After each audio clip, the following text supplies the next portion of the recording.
Focus méthode. Déterminer graphiquement un extrémum d'une fonction. Dans cet exercice, on étudie un réseau électrique modélisé par un graphe orienté. Il s'agit ici de résoudre un problème d'optimisation du transport de l'électricité. Optimiser le transport d'électricité implique de minimiser les pertes par effet Joule. Pour cela, on définit une fonction objective PJ total qui est la puissance totale dissipée par effet Joule définie par PJ total égale PJ1 plus PJ2 plus PJ3 plus PJ4, où PJ1, PJ2, PJ3 et PJ4 correspondent à la puissance dissipée par effet Joule dans chaque arc. Il a été vu à la question 1 de l'exercice que les intensités I3 et I4 sont fixées par les cibles, alors que les intensités I1 et I2 issues des sources sont variables.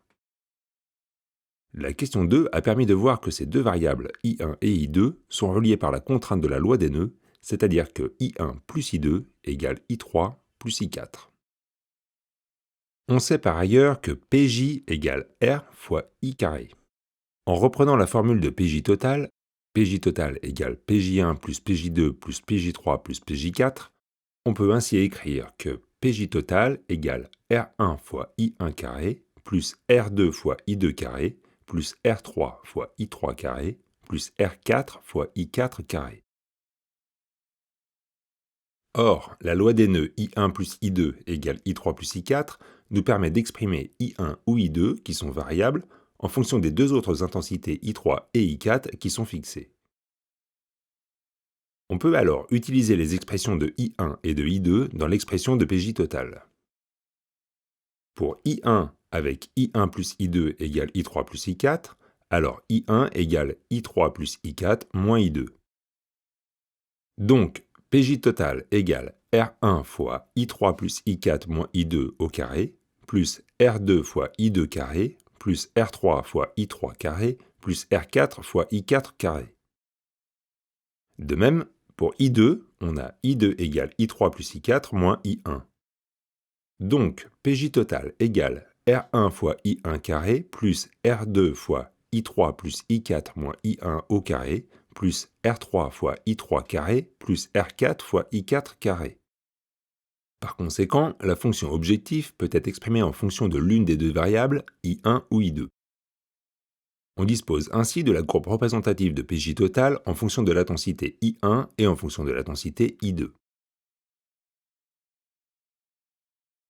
Pour résoudre la question 3, il faut identifier les grandeurs physiques portées sur les axes du graphique, repérer graphiquement le minimum de la fonction objective PJ total.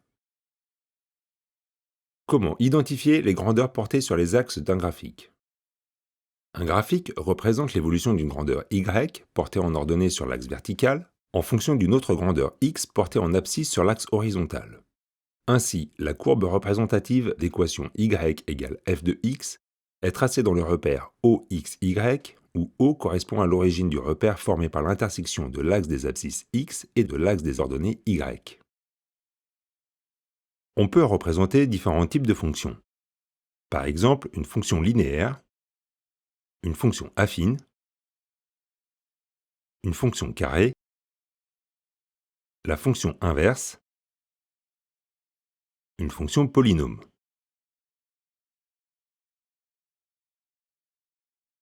Dans le document 2, on a représenté graphiquement la fonction objective PJ total en watts en fonction de l'intensité I1 ou I2 en ampères.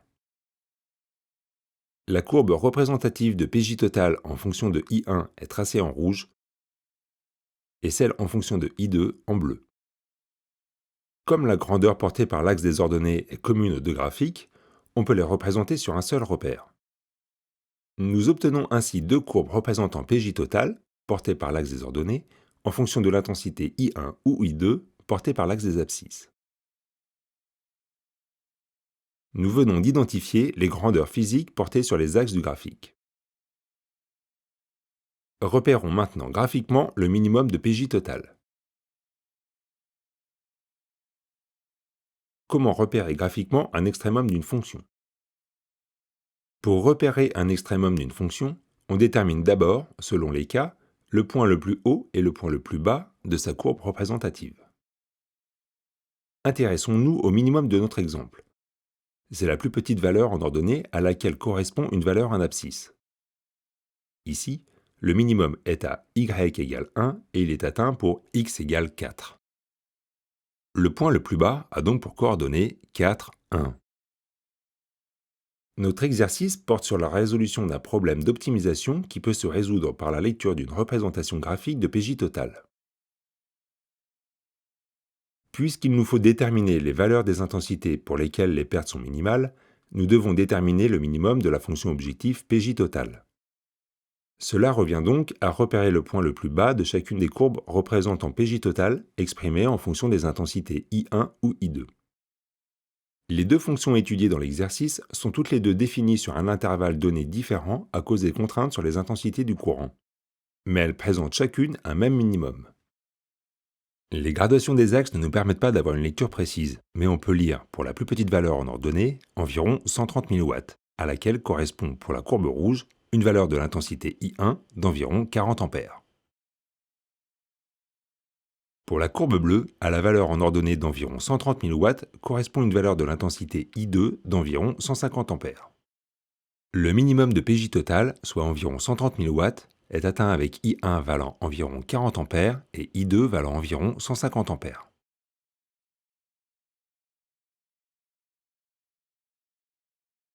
Les valeurs minimales des intensités pour lesquelles les pertes seront minimisées au cours du transport sont donc environ 40 ampères pour I1 et environ 150 ampères pour I2. Pour contrôler nos résultats d'optimisation sous contrainte, il faut vérifier la concordance entre ces valeurs d'intensité lues graphiquement et la loi des nœuds. Dans l'exercice, les valeurs des intensités I3 et I4 sont données sur le graphe orienté. Nous pouvons ainsi vérifier la loi des nœuds. I3 plus I4 égale 60 plus 131, soit 191 ampères. Et I1 plus I2, environ égal à 40 plus 150, soit environ 190 ampères. On retrouve bien I1 plus I2, environ égal à I3 plus I4. En résumé, pour déterminer graphiquement un extrémum d'une fonction, il faut identifier les grandeurs portées sur les axes d'un graphique et repérer graphiquement le maximum ou le minimum de la fonction étudiée.